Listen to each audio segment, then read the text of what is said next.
बच्चों, कक्षा 8वीं मैथ्स बेसिक राशियों का गुणनखंड। सूत्र दिया है ए वर्ग ऋण बी वर्ग, ए वर्ग ऋण बी वर्ग बराबर ए धन बी ए ऋण बी। तो इसमें त्रिपद राशियों का गुणनखंड है। जैसे एक एग्जाम्पल सवाल लेते हैं 6.1। कौन सा एक्सरसाइज है? 6.1 का सवाल लेते हैं। यक्स वर्ग एक्सरसाइज 6.1 का पहला सवाल देखिए। यक्स वर्ग धन 9x, क्या धन 9x धन 18 क्या दिया है? इसका गुणनखंड करना है। देखिए, इसका गुण करते समय त्रिपद राशियों का गुणनखंड करते समय एक चीज़ का ध्यान रखेंगे। पहले चिन्ह देखें, 3 पद होता है, एक वर्ग पद होता है, एक मध्य पद होता है, एक अचर पद होता है। क्या ये दिए गए तीनों पद जो है धनात्मक हैं? क्या धन दिया गया है क्या? तब तो कोई प्रॉब्लम नहीं होगी, है कि नहीं है। इसमें करते हैं क्या, देखिए, जो अचर पद लास्ट वाला पद होता है जिसमें कोई अक्षर नहीं रहता है उसके साथ जुड़ा हुआ, उसका हम गुणनखंड करेंगे। कितना दिया है? 18। कितना दिया है? 18 दिया। क्या दिया है? 18। 18 का अगर 1 में गुणा करते हैं तो भी 18 होता है कि नहीं है। और 9 का 2 में गुणा करते हैं तो भी 18 होता है कि नहीं है।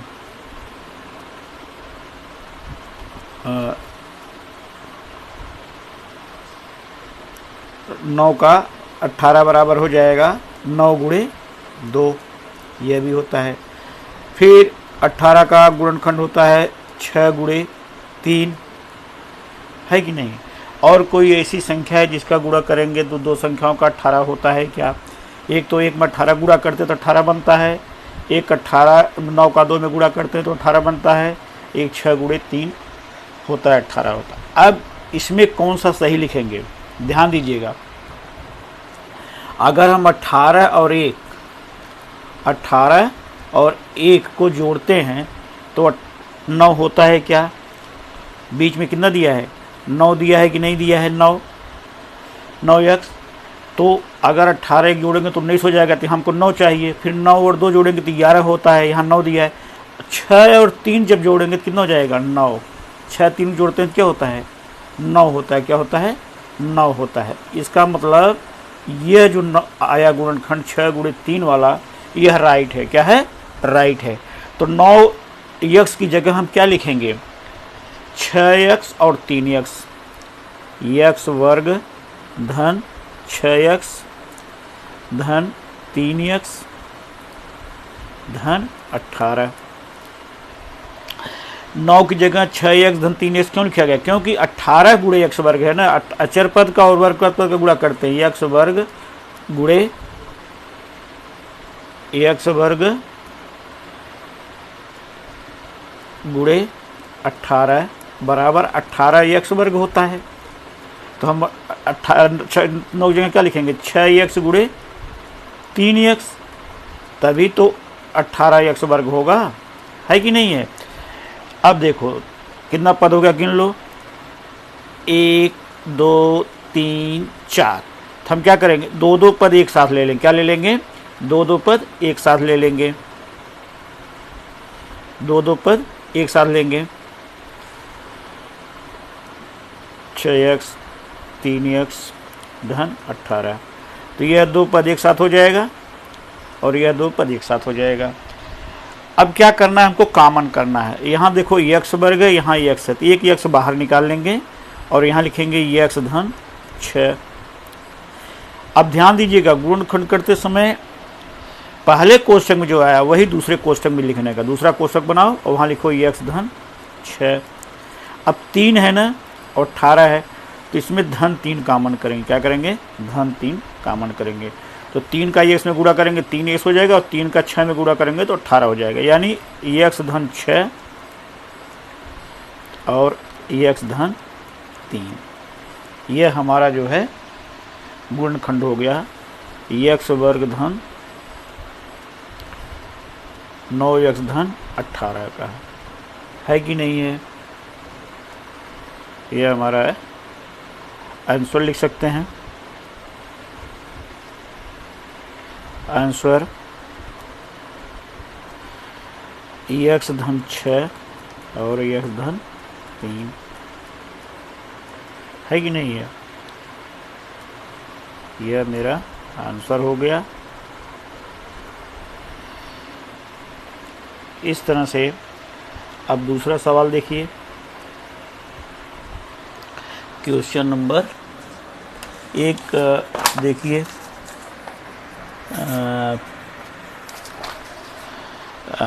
पी वर्ग वाई वर्ग, तीसरा सवाल क्वेश्चन नंबर 3 दिया है। वाई वर्ग धन 24y धन 144। अब देखिए इसको कैसे करेंगे। इसको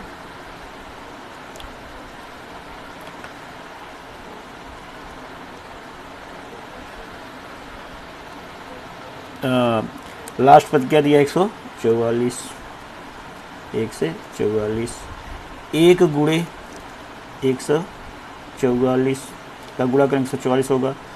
और क्या होगा 144, 1 से 44, 16 गुणे 9 भी होता है कि नहीं है। 12 गुणे 12, 12 का 12 में गुणा करिए कितना हो जाता है 12 चौकड़ 13 हो गया। 12 गुणे 12, 12 12 में 1 से 44,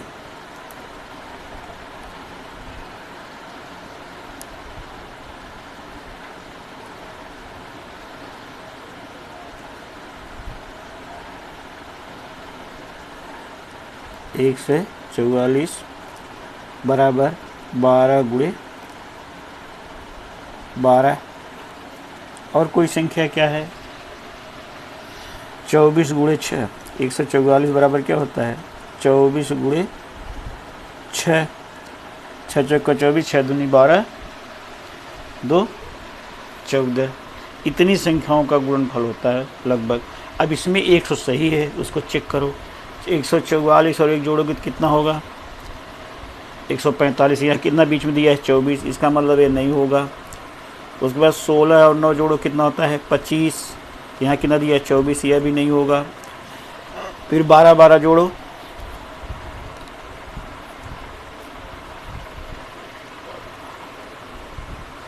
तो 12 12 कितना हो जाएगा 24, इसका मतलब ये सही है। तब यहाँ पर पहले सवाल की तरह से वाई वर्ग धन 12y धन 12y धन 144 है कि नहीं। अब समझ गए कि नहीं समझे। 12 12 नहीं 12y धन 12y, तो 144 का y वर्ग गुणा तो 144 y वर्ग होगा, तो 12y गुणे 12y कितना हो जाएगा 144 12 वर्ग। अब 2 2 का जोड़ा बना लो। अब y है y वर्ग, तो y कॉमन कर लो, क्या बचेगा y धन 12।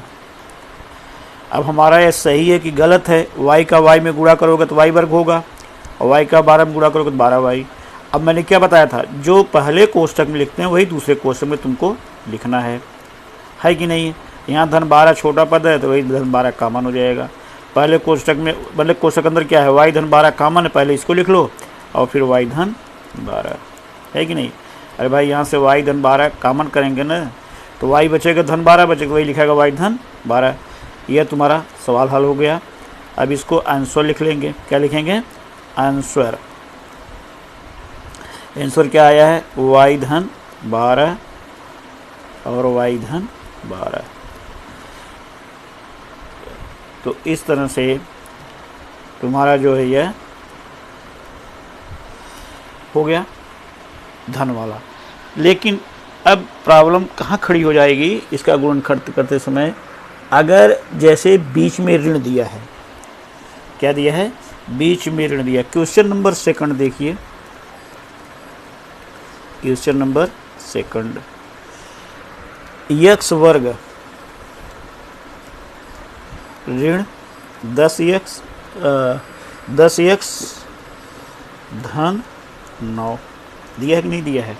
x वर्ग ऋण 10x धन 9। अब यहाँ पर ऋण आ गया है, तब सावधानी थोड़ा सी बरतनी पड़ेगी। सावधानी क्या है पहले देखिए। अचर पद क्या दिया है? 9। 1 गुणे 9 बराबर 9 होता है, और 3 गुणे 3 बराबर भी 9 होता है कि नहीं है? लेकिन इसमें कौन सही होगा कौन गलत वो क्लियर करना है। 1 और 9 को जोड़ेंगे कितना होता है? 10, और 3 को जोड़ेंगे कितना होता है? 6। इसका मतलब यह गलत हो गया और यह सही है। तो x वर्ग ऋण, बीच में ऋण है, अब ध्यान देना होगा तुमको। तो जैसे 1x और 9x लिखेंगे, समझा? आगे धन 9 लिखेंगे, लेकिन चिन्ह कौन सा लगेगा? अगर बीच में ऋण रहता है तो दोनों ऋण रहता है। तो यह हो गया, और यह जोड़ा बन गया। 9 को पहले भी लिख सकते हैं, बाद में लिख सकते हैं, ऐसा कोई प्रॉब्लम नहीं है। तो यह कॉमन करेंगे तो क्या हो जाएगा? x ऋण 1, x माइनस 1, और दूसरे कोष्टक में भी क्या लिखेंगे? x ऋण 1 ही लिखा जाएगा। कॉमन क्या करेंगे? ऋण 9, क्या लिखेंगे? ऋण 9। तो कोष्टक में क्या दिया है? x ऋण 1 पहले दिया है, इसको लिखेंगे, और x ऋण 9। यह तुम्हारा सवाल हल हो गया, समझा?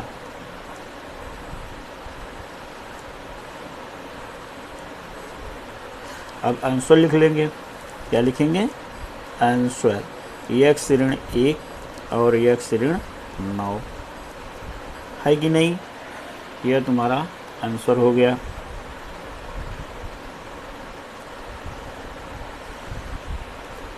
अब एक नियम लिख देता हूँ,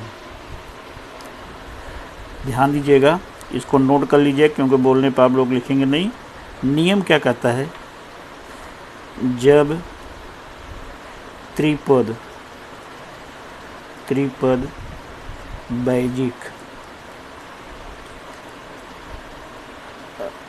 राशियों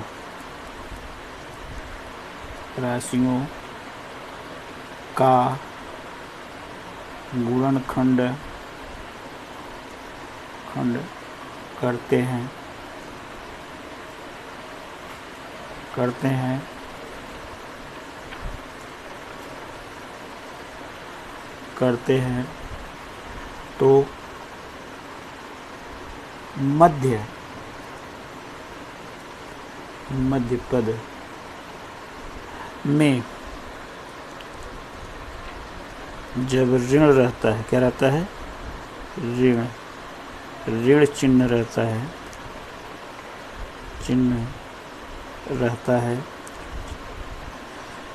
है, तो मध्य पद को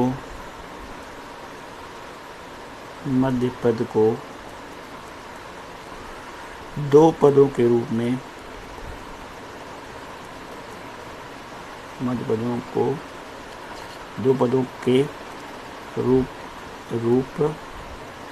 में लिखने पर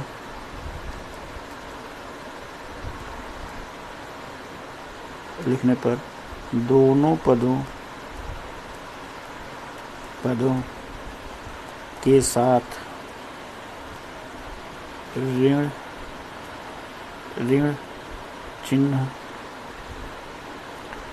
ऋण चिन्ह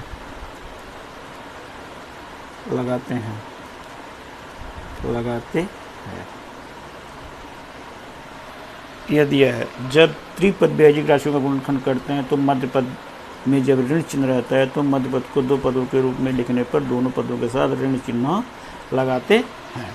यह हो गया ऋण वाला। इसका एक उदाहरण और देख सकते हैं आप। दिया है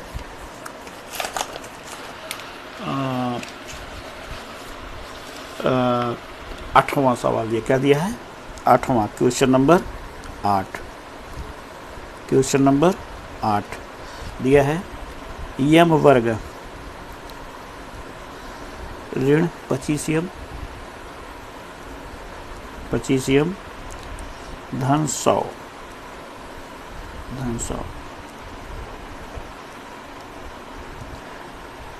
तो इसमें जो है नियम वही सब में रहेगा। 100 दिया है, 100 को हम लिख सकते हैं 1 गुणे 100, 100 बराबर 10 गुणे 10, 10 गुणे 10, 100 को लिख सकते हैं 20 गुणे 5, 20 पंचे 100, है कि नहीं? अब इसमें सही कौन होता है? 1 और 100, ये जो दोनों पद दिया है इसका जोड़ेंगे दोनों को तो 25 होना चाहिए, ये तो नहीं आएगा। 100 1 100 1 हो जाएगा, 10 10 जोड़ेंगे तो कितना हो जाएगा? 20 हो जाएगा, ये भी नहीं है। 20 5 जोड़े कितना हो जाएगा? 25, यानी मतलब ये हमारा सही है। अब चिन्ह लगाने वाली बात है, तो यम वर्ग ऋण 20 यम ऋण 5 यम धन 100, है कि नहीं है?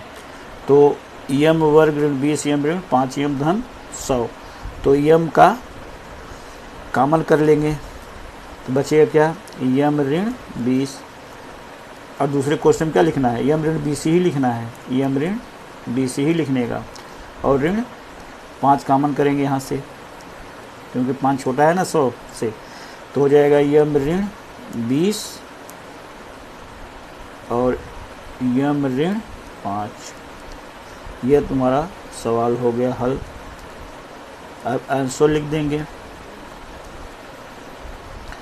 यम ऋण 20 और यम ऋण 5, है कि नहीं है? यह तुम्हारा आंसर हो गया, आंसर हो गया। तो इस तरह से तुमको आज मैंने 2 बताया, और इसमें बाकी जो सवाल दिया गया है इसको आप करने का। इसमें 2 टाइप का और सवाल बचा हुआ है, जब सभी पद ऋण रहते हैं, जब सभी पद ऋण रहते हैं। जैसे मान लीजिए क्वेश्चन नंबर 5, क्वेश्चन नंबर 5 दिया है, ऐसा सभी पद ऋण रहेंगे। जैसे p वर्ग ऋण 2p ऋण 35, है कि नहीं है? अब इसमें जो है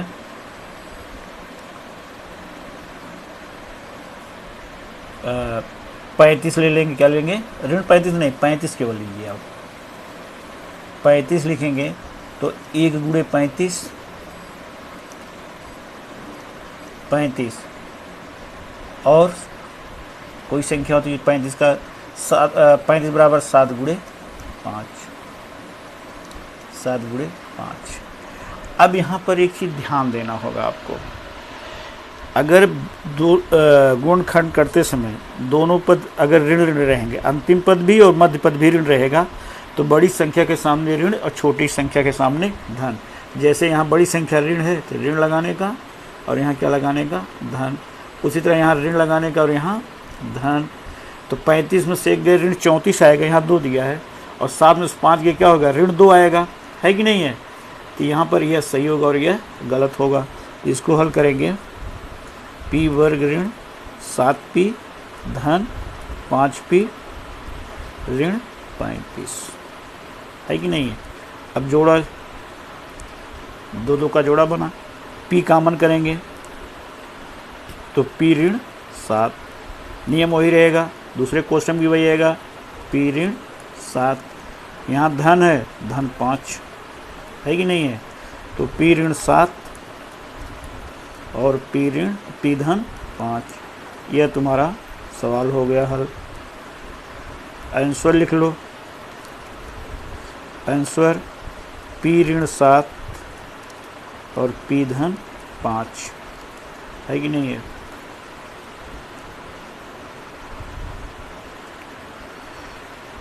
इस तरह से। अब इसके लिए एक नियम लिख देते हैं, नियम नंबर 2। वो नियम 1 था, यह नियम नंबर 2। नियम 2, जब त्रिपद राशियों का गुणनखंड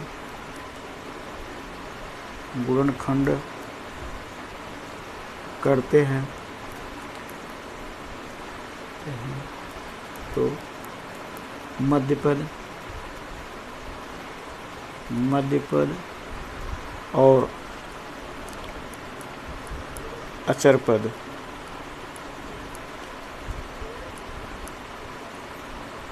दोनों ऋण हो तो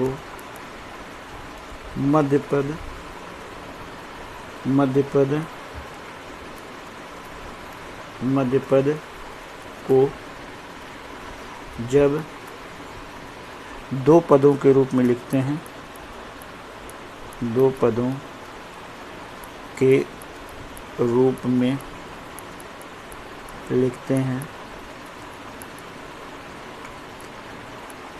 तो बड़े पद संख्या के सामने बड़ी संख्या के सामने